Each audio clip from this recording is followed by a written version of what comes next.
This is the Rangers AF podcast, and I am your host, Snags, and I am joined this evening by none other than the Wasp. Wasp, how are you doing, brother? Looking forward to dissecting this shit that we watched last night, but there's no sugar on it. Let's just go right into it, mate. But how are you keeping, my friend? I'm doing really well, thanks, despite it being a very busy couple of days. For those of you that don't know, I get heavily involved in your security updates, so make sure you deploy them at your soonest convenience. If that's even a thing. Oh, here he is. Hey! Great form, Stewart Weir turns up 15 minutes late. How you doing, Stewart? I do apologise. You leave your computer and it says, whilst you were away, we did an update. Oh, funny you should mention that. I was literally just talking about it. User planned this, eh? I'm telling you, yourselves. Seriously, it's like just give me the old-fashioned thing that always worked. Aye, it probably would have been compromised though, Stuart, and then it'll be like making beef burgers in your microwave when you're not looking and things like that. I would deal with that. That's true. I would have something to eat then. The old Rustler's loyal. Rustler. Back to my little days. Oh, they were the days.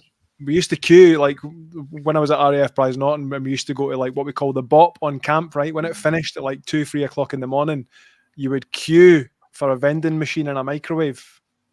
And I'm not even joking, like folk would literally queue at the door for this microwave, and you could like order a wee rustlers and it'd move along the wee thing and come down, you'd pull it out the drawer, stick it in the microwave, and away you go.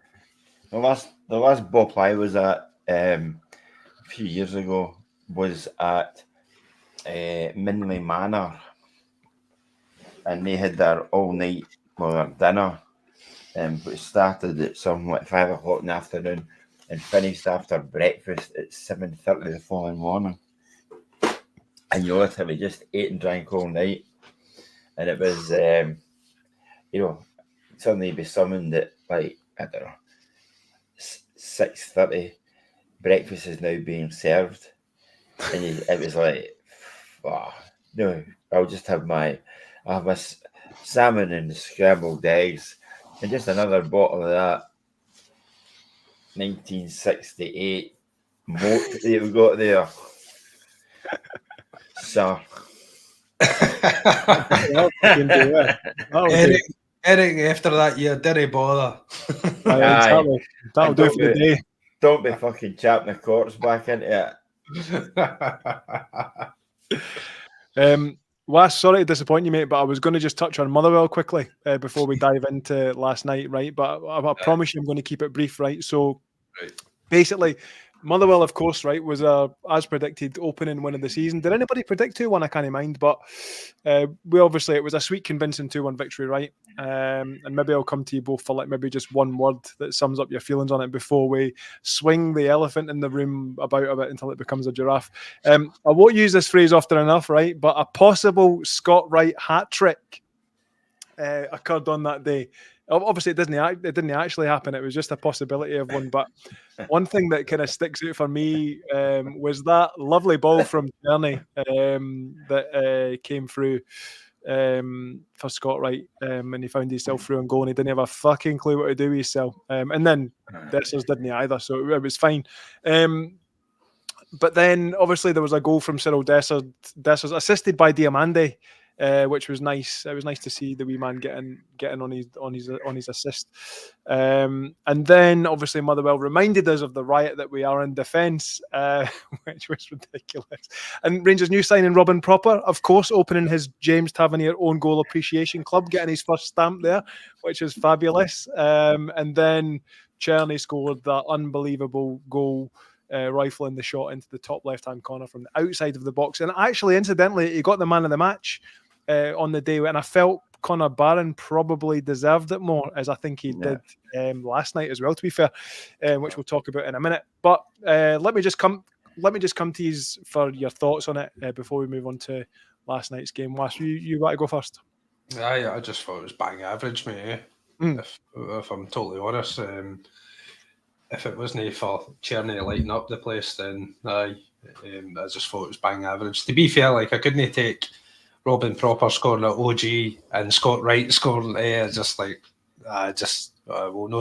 no trust in football anymore. But I mate, I thought it was bang average. I don't know what other hat trick you're talking about. Like today, I watched it and like he scored one. It was outside. What are you talking about? Mate, I don't know if you listened closely enough, but I said possible hat trick, which means it didn't actually happen. There was a possibility. I know it didn't happen, but you know, I can't believe I'm having to explain this. Help me out here. A bit like Jardel. Okay, think about it in that context. Jardel and Mrs. Jardel. Jardel, a striker.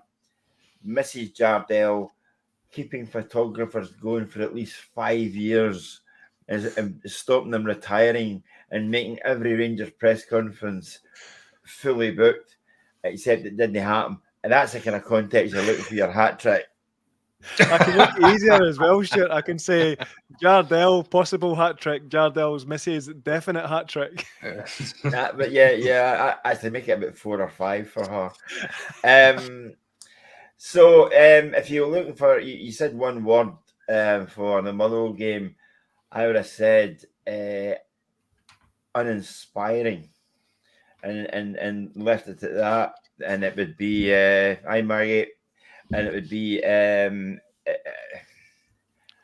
they went through the kind of process of how they should have been playing like a team without actually finishing things off. It was a bit like learning a riff on a guitar, and you get into a couple of bars, and then you just go at the end of it because you've managed to do the hard bit or the noticeable bit, and then no bother about the rest of it. You know, when it comes time for the concert, everybody will be pissed anyway, and nobody will notice that bit. Except this is football, and you've got 50,000 folk watching you, and they do notice it. So I would have said kind of uninspiring. I mean, I've never really thought about Tom Lawrence as a broken guitar before, but I think it makes perfect sense. No, I'm not having that. I'm thinking more along the lines of a one-string banjo. That's out of tune. It's out of tune. A hamstring banjo. You know, don't get me started. Please do not get me started on him.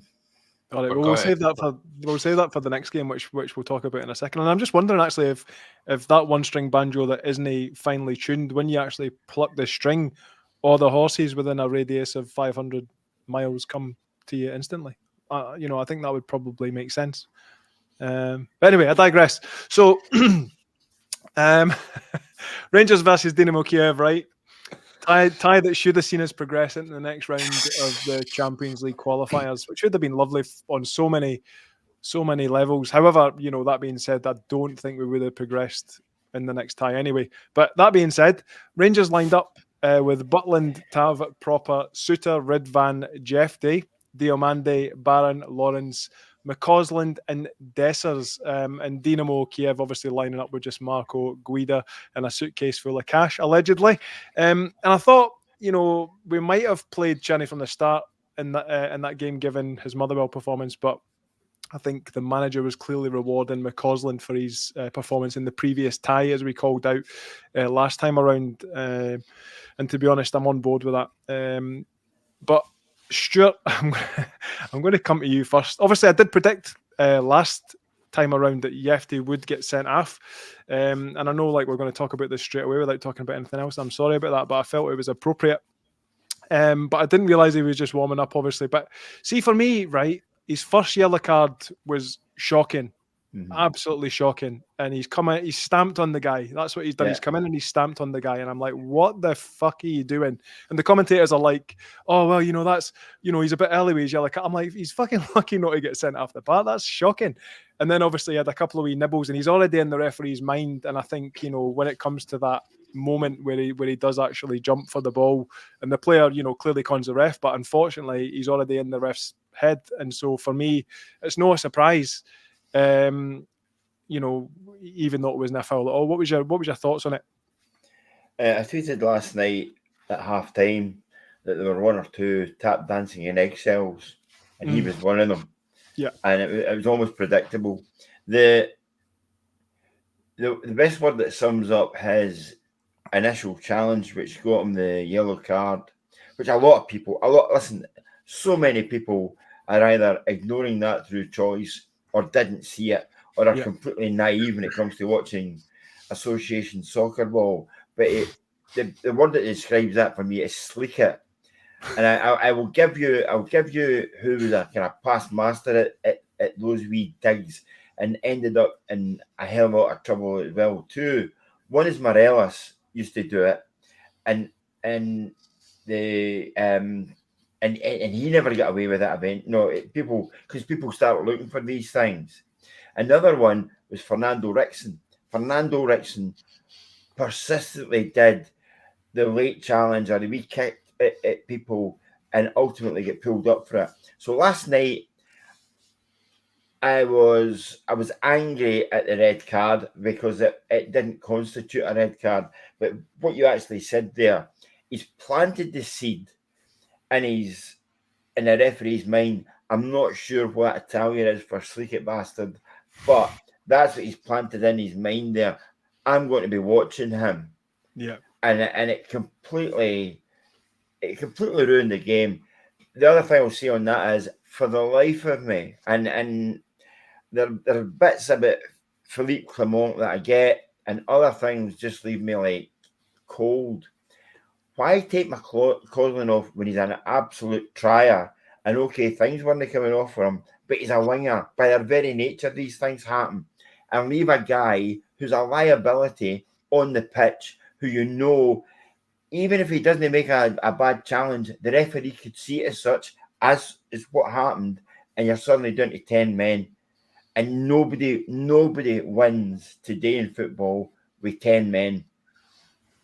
No, especially up against a team that were already owning us down the flanks before that point. And I felt it was only a matter of time before we would get punished. And it's a shame. It is a shame that it happened the way that it did. And obviously, in Philippe Clement's press conference, he was very cute about his answers regarding it. But his main focus was on the referee, and that that the referee destroyed the dream of the guys in the dressing room and the fans in the stands and all that kind of stuff. But I'm sorry, dude, when it comes to St Johnstone at the weekend, if Yefty's playing at left back, which is very, very likely, then we're going to see a repeat.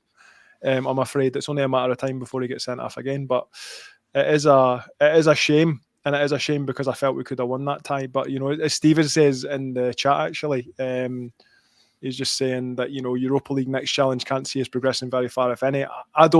I don't expect us to come out of the group stages. That's my thoughts based on the squad the way it is just now. I think anything more than that would be an absolute bonus. What's your thoughts, Wasp?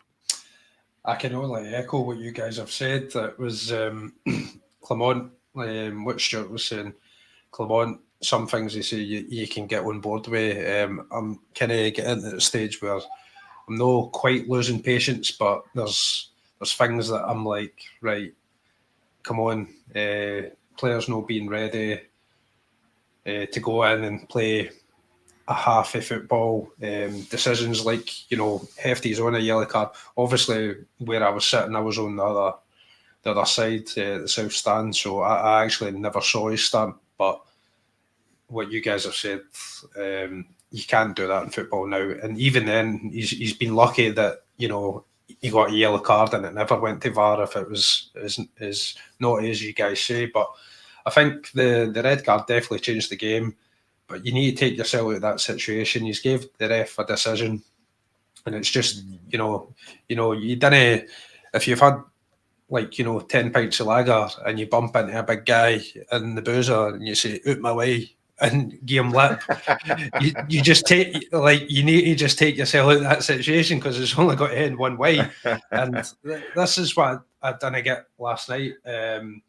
He gets sent off, and where I was sitting, it did look really soft. Looking back, it is soft. It's a terrible decision, but the fans were clapping them off. And he was ripping his wee tape off, and I was just like, you've let yourself down, you've let the team down, you've let the fans down. The fans were clapping him, and Clement gave him a wee tap, and he never acknowledged Clement at all. So I'm kind of worrying. There's wee telltale signs there already. We have to that I'm not liking, mate. So, aye. I just to expand upon his performance, only 50 minutes worth, right enough. Him and Ridvan were, I don't know if it was language difficulties or whether either the two of them just didn't have a clue what they were trying to do. But you have wingers who look for either the fullback to overlap or underlap them to give them either space to operate. And so if the guy comes inside, he might drag a defender away from him. So it allows the winger to go down the outside. Equally, if the fullback is down the outside, or either or go down the outside, it allows somebody a chance to come inside. I don't know how many times the two of them went for the same space, and suddenly, where there should have been a space, you end up with two of them running like trams or trains into the same space. And one defender can mark two Rangers players out of the game, and all of a sudden the ball has to come all the way back into the midfield and back into the centre backs, and any kind of opportunity was lost. I mean, perhaps it will come through time, but you think to yourself, even if you met up with somebody the day of the game and spoke to them, right? Do you tend to come inside or do you want to go outside? I'll tell you what, if you go outside, I'll definitely come back inside so I don't cramp your space and vice versa. And there was no communication there whatsoever. Meanwhile, we've got a bench full of coaches who don't see that either. No. I mean, I think it was pretty clear in Yefty's debut that his positional sense is questionable. And I think, I wouldn't put too much blame on Ridvan in that scenario. I just think Yefty just doesn't know when to sit and when to go and where to go. Aye. More importantly, I think there's definitely a bit of that, and I think the reason he finds himself in so much space is because every fucker else is confused as to what he's doing. Really good wingers have a starting point. They all have a starting point. Yeah, and for a lot of them, it's like an area sort of 5 yards inside and 5 yards inside the opposition half, and that's their starting point. Yeah, for two reasons. One, it lets them eye up where the opposition is, and secondly, it gives them the chance to run at people and build up a bit of speed and decide whether they're going to go quick or go slow or work a space. You're right in what you're saying there. There is none of that with him. I mean, it's like there's people sitting at RAF lookers trying to get him on the radar to find out where he's going next. He's all over the place. But he's got a good leap. You know what I mean? That's about it. He's got a good leap. And he did actually, he came close, didn't he? Was it in the first half when the cross come in, I think, for maybe Tom Lawrence, actually, when he was having his famous 15 minutes. And he heads it, wide a goal. But, he does get up well, which is a blessing and a curse, clearly. And I think the best moment of the game from him was probably where he played that pass through to Dessers on the break. And obviously Dessers holds up and then releases McCausland, who should have done better, to be fair. It was a weak shot of the keeper. I think he panicked a wee bit, but he did have the better of his defenders, which is a shame because, again, that could have been a turning point of the game, but that was pretty much the story of that tie overall, to be fair. But see, for me, actually, I just want to give a call out to John Suter. I felt John Suter had a really good game. He did. I felt, positionally, and his concentration was top notch for a change, because he normally has a wee moment. He normally has a wee lapse. It normally costs us, but I think he was spot on for that entire game. And I wonder if that is the proper effect. Sorry, I thought that as well, but I think it had to be, because I think he sussed very, very quickly that Kiev had seen this sort of void behind Tavernier as a way to get at Rangers. And I think Suter identified that and played kind of accordingly wider a wee bit than maybe, and therefore he brought himself more into the game because he was coming for Tavernier, who was at that time still carrying a grand piano. He did. And I'm sure he played a bit of Beethoven on it as well whilst he was coming past. It was beautiful to listen to, but no, nice to watch. And again, a real shame. Ridvan back on the treatment table again when he's just tried to welly the ball, and clearly he's probably torn his thigh muscle. It didn't look good when he went down, and my first immediate thought, and Driggs said actually, Wasp in the chat, was that's him for the rest of the season, and I wouldn't be surprised if that was the case, because when they go down like that, it's normally surgery is your next port of call, which doesn't bode well, obviously, for future matches, because like I was saying earlier, that probably means that Yefty's going to have to fill in. But that being said, Sterling's no stranger to that position either, so that might be a stopgap. What's your thoughts on that? I just think this is it, mate. Clamont's saying he needs players to do this rebuild and make us better. I don't think he's done that. I think we've regressed. Classic example, we've had our left back that was signed in the summer. He's been sent off. Our current left back, he's injured. So the natural option is young Robbie Fraser, who, like the tail end of the season, I thought was terrific. He was showing really good promise. So I was like, right, that needs to be a natural fit. So what kind of message is the manager saying after getting these young boys signed up to new deals and all that, and then playing Ben Davis, who's no a natural left back guy, maybe left footed or defender? Well, this is it. He got ragdolled at Tynecastle and he got pulled at half time because it wasn't good enough. So what kind of message? I just feel like the way Rangers want to play under Clement, he's not got the players to achieve that. I think Hefty's being brought in not as a left back but as a left wing back. That's why he sees him. That's why he's deploying him further up. I just feel, he's got Baron Diamande, and he's just the way the midfield's dropping back, trying to allow Diamande.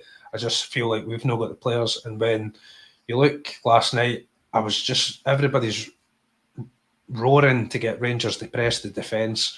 You're not going to get that with Dessers, Hefty and McCausland. For me last night, I really felt for McCausland. He was trying, he put in a great challenge the tail end of the first half. It wasn't going his way, like Stewart said, but I just felt he was lost in the game. He didn't know when to go, when to forward. Tav brought him in for a conversation with Diamande, and I just feel like they front three, that's where you kind of miss like a Morelos holding it up, bullying defences.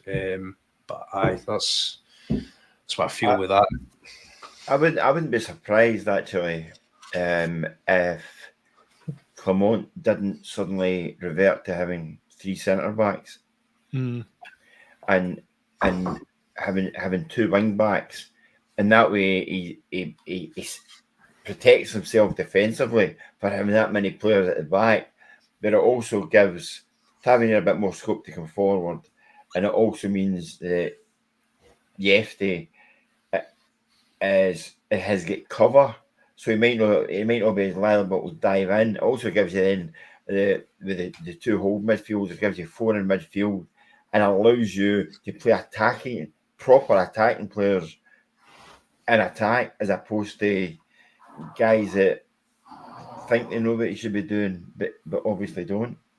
Yeah, agreed. And I was just thinking while you were talking there that I wondered if Clement is a static match planner as opposed to dynamic match planner. And what I mean by that is with regards to his choices for when players come off and players come on and stuff like that. It doesn't feel logical, in the moment substitutions. It feels like they're planned from the start, and regardless of what's happening on the pitch, this is what's going to happen, because they're preserving players' game time or whatever. But, for me, you have to have a mix of the both to truly... Have Rangers signed... Have Rangers signed these players?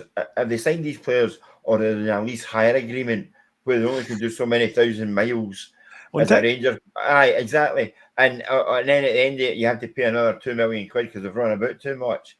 Do you know what I mean? Yeah, they play these guys and get them into the fabric of the team, or you don't. And that bit of it for me is, people talk about Jose Mourinho. Oh, he's a boring manager. But Jose Mourinho was inspirational, especially his first stint at Chelsea. you look at Chelsea go down to 10 men, and you really had to look hard to see where the gap was, because there wasn't any gaps, because they organised the teams, organised the positionally, who was going where and all the rest of it. And I can't remember who it was. So all of a sudden, rather than, we'll be playing 4 at the back and we'll do this, that, and next, all of a sudden he's playing 3-3-3. Like, and it's like, what? And all I want to do is attack. And then they got another guy set off. Then it's like, I will just play 2-3-1-1-1. You know what I mean? Those kind of formations are beyond a hell of a lot of people. But I just think, I don't see him bringing people on. It brings somebody on to change the personnel and not change the manner in which they're playing in. Agreed. And just as you were talking there about the Lee Steele thing, I was thinking, like, you send a player back and they're like, no, wait a minute, he's got fucking scratches on his knees. You know what I mean? That's an extra £500. Or get some of that flesh paint, we can cover it over. It's all right, you'll never notice. You know what I mean? He's been clocked. He's been clocked.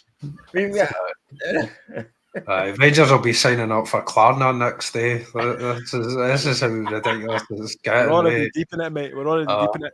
See, just touch on Stephen's point, sorry, about who Dessers was throwing his toys out the pram at. To me, like, when it happened live, I was like, what's he doing?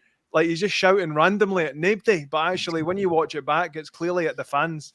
And he's obviously annoyed at some of the comments he's getting. I would suggest and asking for the support, which, to be fair, I get it. They're in a compromised position, and they need all the support they can get. But at the same time, if I think we had 7 attempts with 6 on target and fucking 0 goals to show for it, then I'm sorry, mate, but the weight's going to come on your shoulders, because that's what we do. Some of them were weak. They were weak efforts, though, weren't they? They were on target, but they were woefully, pathetically dreadful. Weak. See if it just shoots, and even like if the keeper spills it and it like hits off somebody else and goes in, then do that. He doesn't even shoot. That's the frustration. You're playing for Rangers. You're a centre forward. You're wearing number 9. You're going to get criticism. So if you're wanting to start having a go at the fans, you need to start producing for your own sake, because like I don't know if Dessers. He's said in the past that it's hard playing for this club. Well, it is hard because we're a massive club. We demand a lot. But if you're not willing to hold up your end of the bargain, it's like the Union Bears had a great tifo last night. We all the past legends, like guys we could talk multiple podcasts about for like ages. Games they've done, times they've saved Rangers goals, they've scored assists, etc. If you want to be remembered like they guys, then you need to start producing. And it's all right here, maybe a decent first season at Rangers where you scored 22 goals, but you also had a lot of misses, probably equal misses, where Dessers could have easily been in the high 30s last year. So he needs to stop that and just take it on the chin. If somebody says to you, Stewart or Snags, like, performing at your work, just got to scream at your gaffer, get what I mean? I think that was a laugh, but yeah. I would see my cousin. He was like, header against him. Come on. It didn't warrant in the tifo, but it was a legendary moment. A four-letter surname. Who can we fit in there? Sibo, right? I remember we're running out of paint. off piece. You remember Rangers played Chelsea in a pre-season friendly? That's right. And I was in the Govan stand and Sibo scored, but it took an almighty deflection right up into the roof of the net past Peter Cech, right? Yeah. But everybody on the other side in the main stand thought it's finished it like Marco van Basten, and they came out all raving, what a finish, like, wait a minute, it took it must have deflected about 18 feet up in the air and about 20 feet wide of Cech. That's why it went in, but everybody else thought it was a great goal. But anyway. That's when he took his top off, and that was it. He went absolutely nuts, and he was like taking his socks off and just throwing them, and the game against Aberdeen. The game against Aberdeen when he ran the whole length of the pitch to celebrate. He scored, and it's like, watch your hamstrings. It's the best moment of my entire life.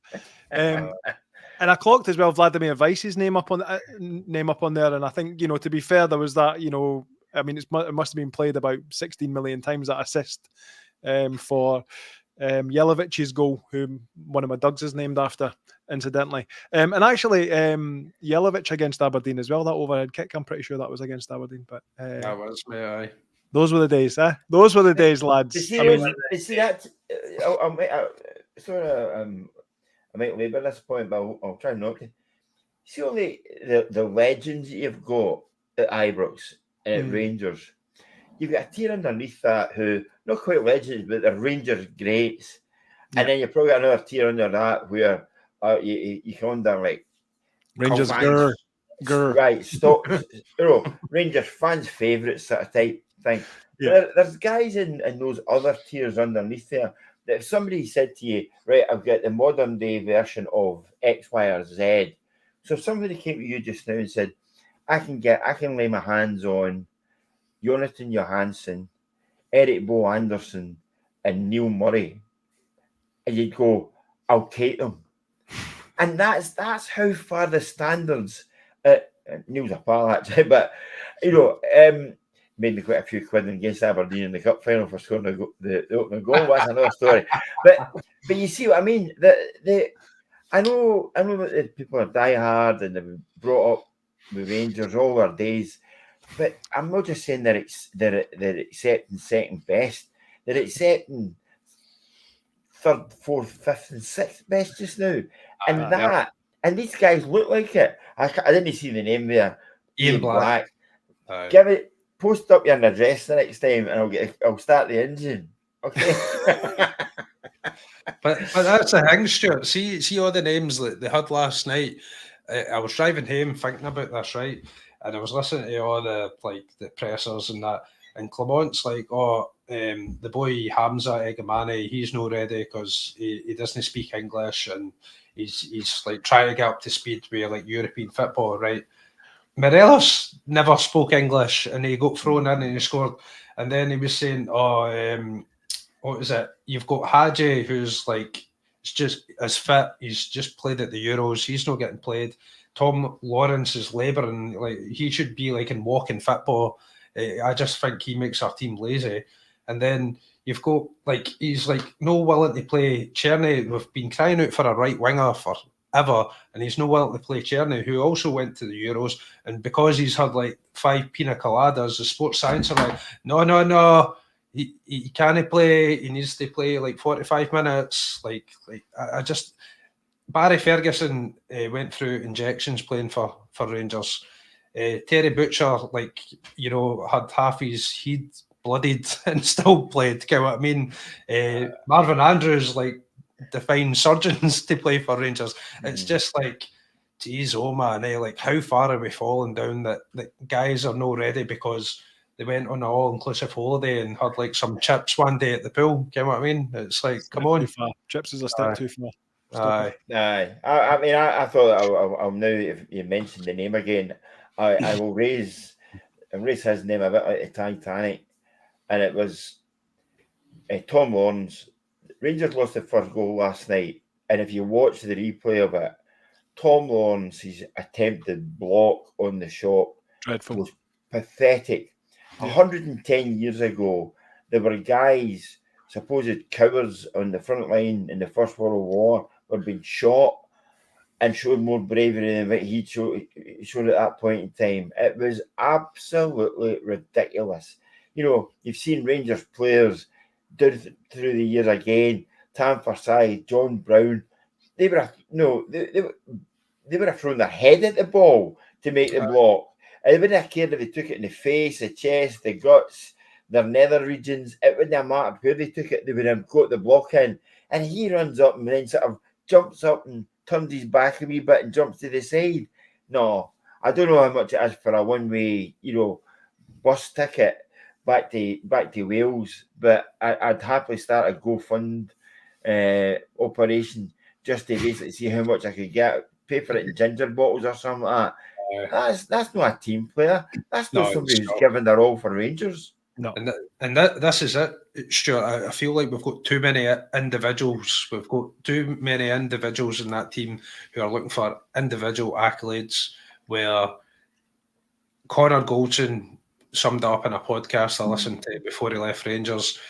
That doesn't matter at the end of your career. It matters like how the team did, because you could be like Lawrence Shankland there, for example. He won the Scottish Player of the Year, scored, but what did Hearts get for third place? Did they win any medals? Did they go far in the cup? They secured them Europe, but end of the day, like there's players that don't play for Rangers anymore, and they can go, well, here's my individual accolades, and it's all the League Cup winners' medals, Scottish Cup winners' medals, and I just feel like there's too many in our team. Like all these kind of guys that are just like, oh, I didn't want to play for Rangers. I want to go back down south and mull out in the Championship and European nights, passionate fan base at every away game, and competing for titles. If you didn't want to do that, then go elsewhere. Like, I just think that number 10 position has been like instilled in the Rangers mentality that we need this creative player. I think the only option we've got now is Lawrence, and that's it, and they can't run. I really think we need to go back to our 4-3-3, tighten up the midfield and take it through there. I just think that trying to shoehorn Tom Lawrence in because he's technically fit is, you're not going to get, he's a lazy individual, makes our team lazy. So I totally agree with what you're saying about him. Sure, I can't stand him. I can't stand you. He plays at his pace. You remember Rangers way back about 20 years ago signed the guy Mladenovic. Serbian. Aye. Yeah. Had a cool first name like Dragon. That's right. Aye, George and the Dragon. But it was like Dracarys. He played the game at his pace, and he was limited in what he could do, so he got found out very, very quickly. Somebody though, however, like say Alexei Mikhailichenko played the game at his pace, but because he was so good, he could play it at that pace. He could bring people into play. He could hit passes. Think of the pass he hit at Ellen Road, when Rangers won down there. I mean, the guy was an absolute specimen of a player. And I just think some people are making up for that rather than giving. And I know you can say, oh, we want this, we want that, we want that.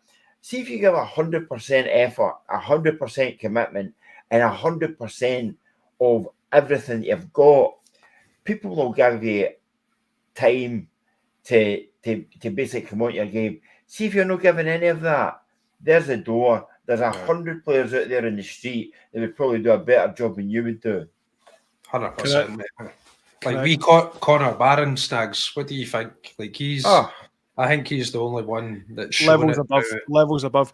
And I was ranting about this last night because I mean I really like Diomande.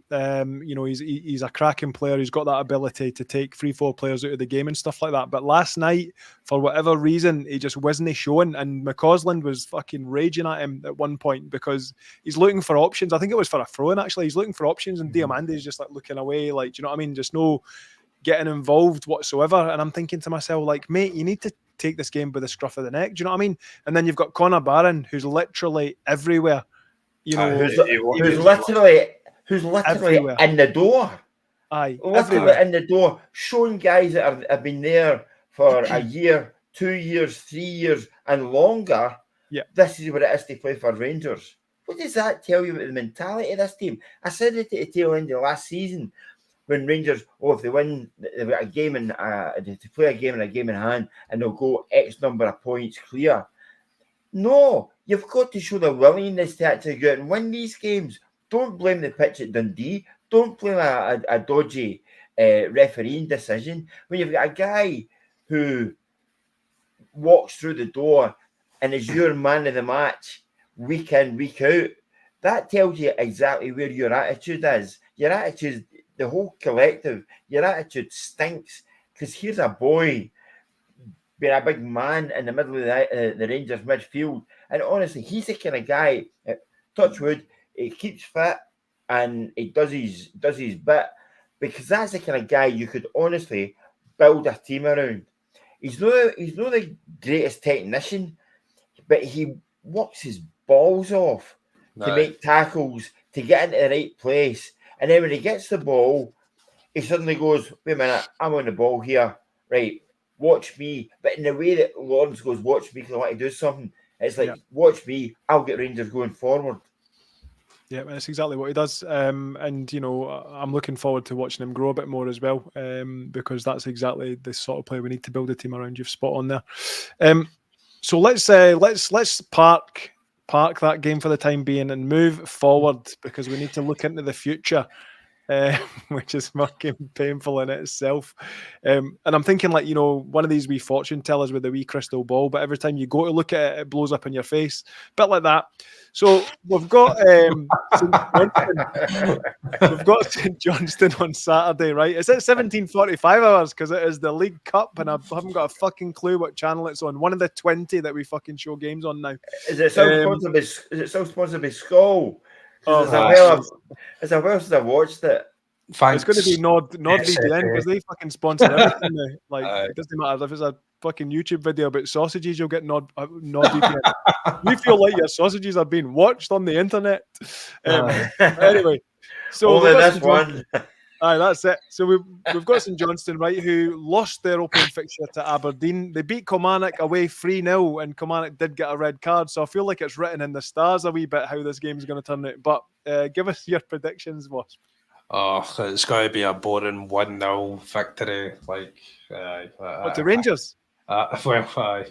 This is it, mate. They'll be on a high because, to be fair, like that, I didn't expect St Johnstone to go toe-to-toe with McInnes's team. You know, Kilmarnock have been decent last year. They've not started great this year, but they managed to turn them over, red card aside. But I just feel any reaction, Rangers need to get a positive reaction. It doesn't matter if it's 1-0 or it's a 2-1 or they go out and absolutely blow them away.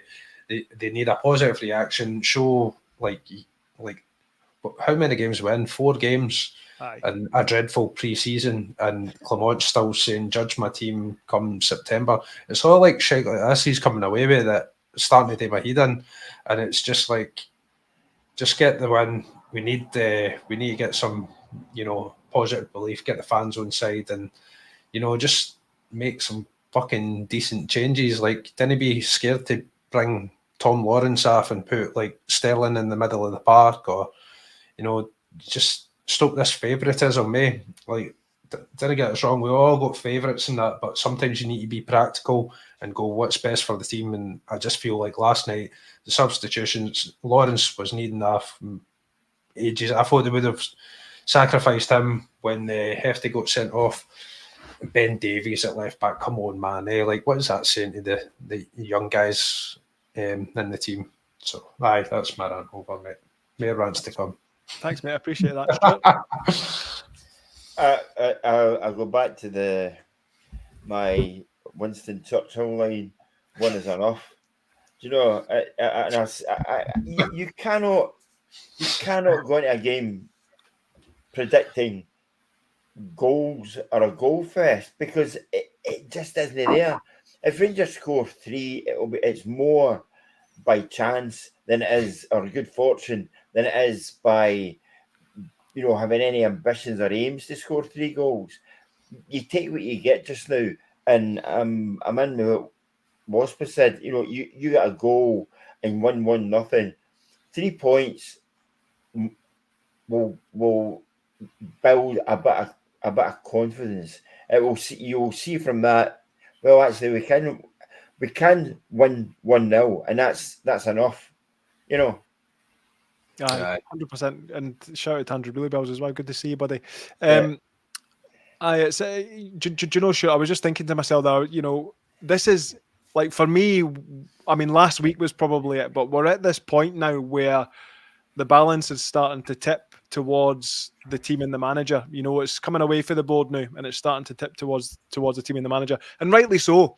But I feel like if we don't go out and apply ourselves and get a 3 or 4-0, then I think the tide is going to start to turn and it's going to come heavy. And you know, I don't know how it's going to play out, but you know, I don't think it's going to end well for anybody. But if I was to predict the result of the game, I mean, it's hard because normally I'd be like 11-0 and all the penalties will be in the first half. However, I'd probably stick with you guys and say it is probably going to be a boring 1-0 and some boos at the end, no doubt. And if we can keep 11 players on the park, it'd be a fucking miracle.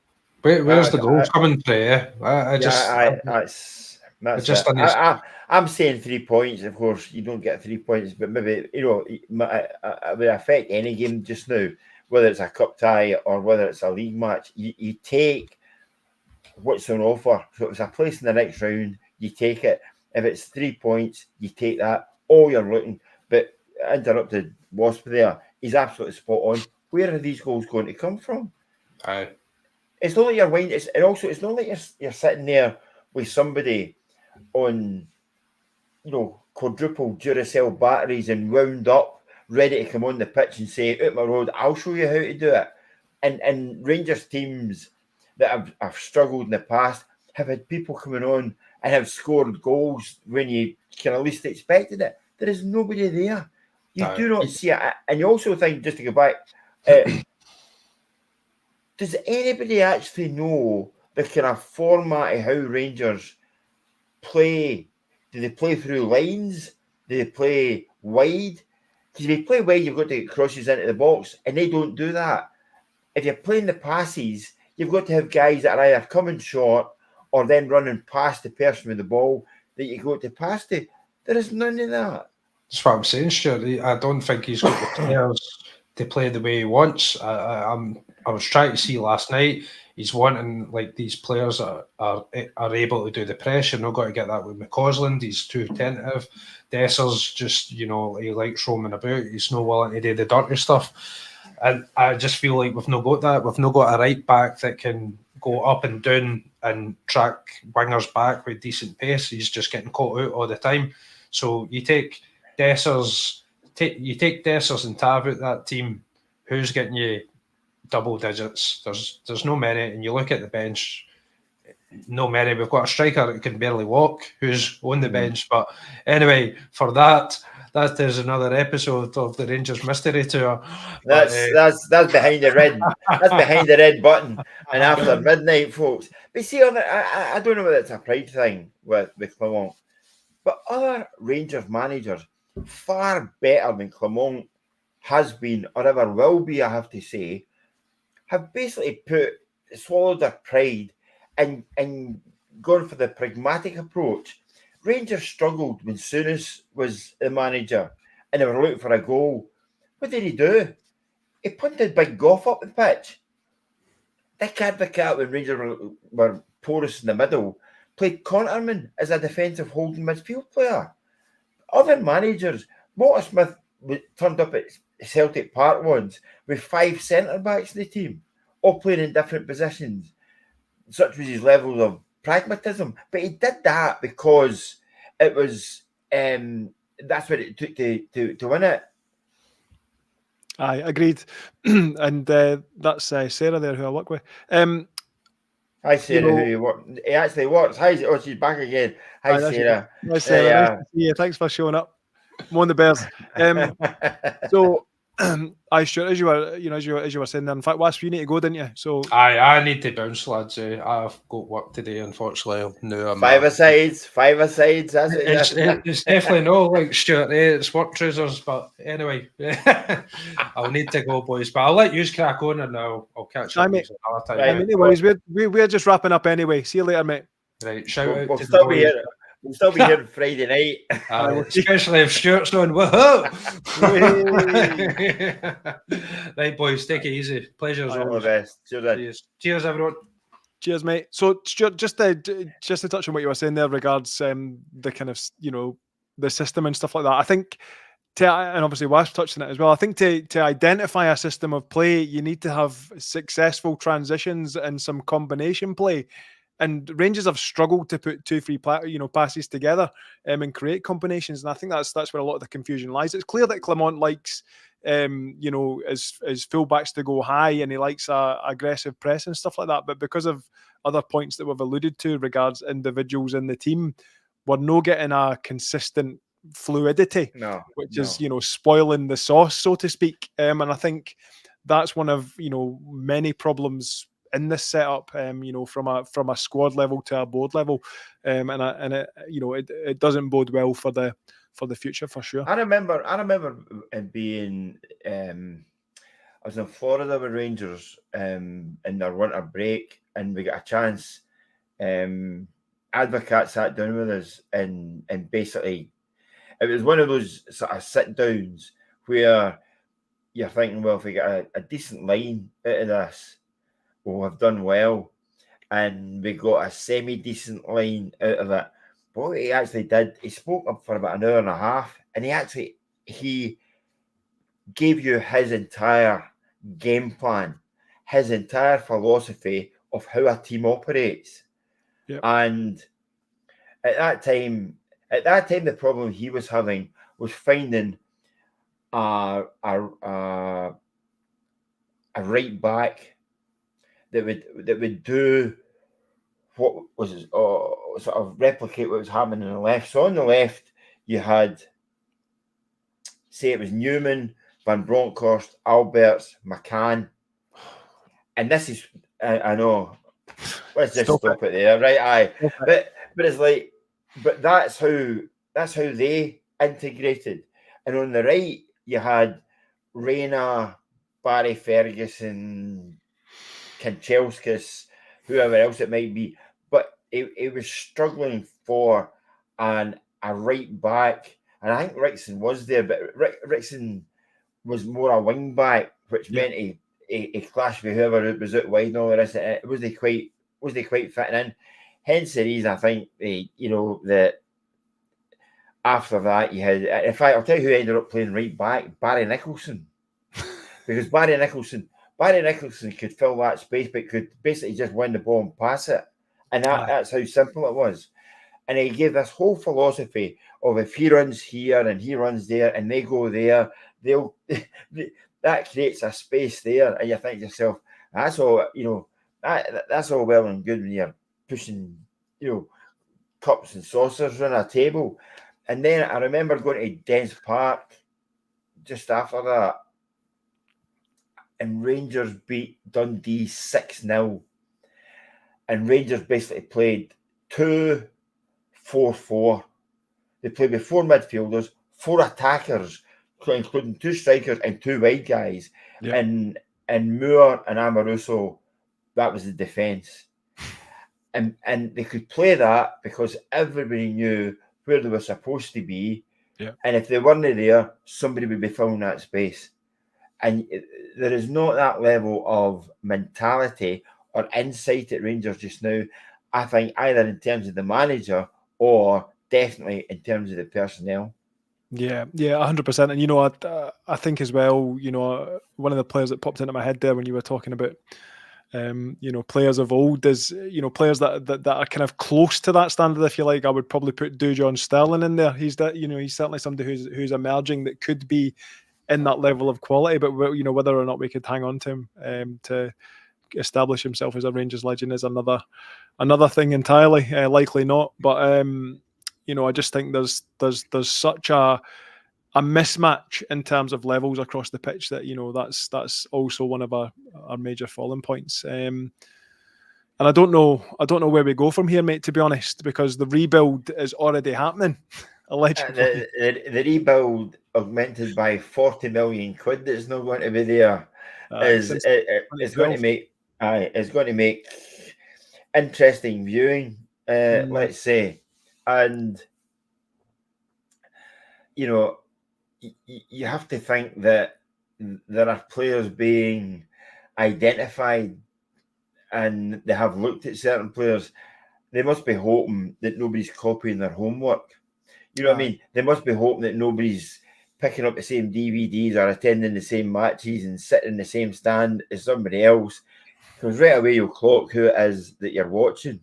And the kind of frustrating thing, and it is a frustration, is that in the matches that I've seen this season so far, a whole bunch of different teams and players, is that there are guys who are new to clubs, even in Scotland, who look better than some of the ones that Rangers have recruited. Yeah, and you know as well, Stuart, like, you know, talking about that, sitting in the stands watching and stuff like that. If you're a potential incoming player who's looking at what's occurring on the pitch right now, you're like, fuck that. Do you know what I mean? Surely, like, unless you become the same as what several dozen have. How much am I getting? I'm coming here. Yeah, wages, of course. Wages. I'm coming here because they're paying top dollar, and you don't really need to be that good. Yeah, 100%. Yes, Maggie, we know. Stop it. We've already had fucking Van Bronckhorst, McCann, and Alberts mentioned. Maggie that just throws salt on it now, isn't it? That's like, exactly. Here's some lemon juice as well, Maggie. Why don't you just squeeze it into our open wounds? Exactly. How's about a Stanley knife, right? On that note, Stuart, I think we'll draw the podcast to a close, and hope for a very, very positive result on Saturday, and it sets the marker going forward. Have you got any shout outs that you'd like to give before we go? None whatsoever, because I don't like anybody. Same here, to be fair. But no, I'm sure my pal Snags. Yes, I predicted this, Stuart. Don't you forget it. It's in my headline. I'd just like to shout out everybody who's tuned in tonight and got involved in the chat. It's been fantastic. Thanks for that. Yeah, a few familiar faces in there and some new ones as well, which is cracking. So please make sure you pass on the word, and get more folk involved so that we can bring more misery to you on a Wednesday night. But luckily, you don't have to pay for it. Oh no! Wait, with your emotions. What we're going to charge you for is we're going to have an online club, and you can charge $1.99 for a sheet of paper and give yourself paper cuts on your tongue. That's the next cruel chapter of this fantastic podcast. That's it. And platinum tier is Maggie will come to your house and stick Stanley blades in your wounds. But anyway, that being said, I've been Snags, he's been Stuart, we've been the Rangers Air podcast. See you later. Hope your team wins.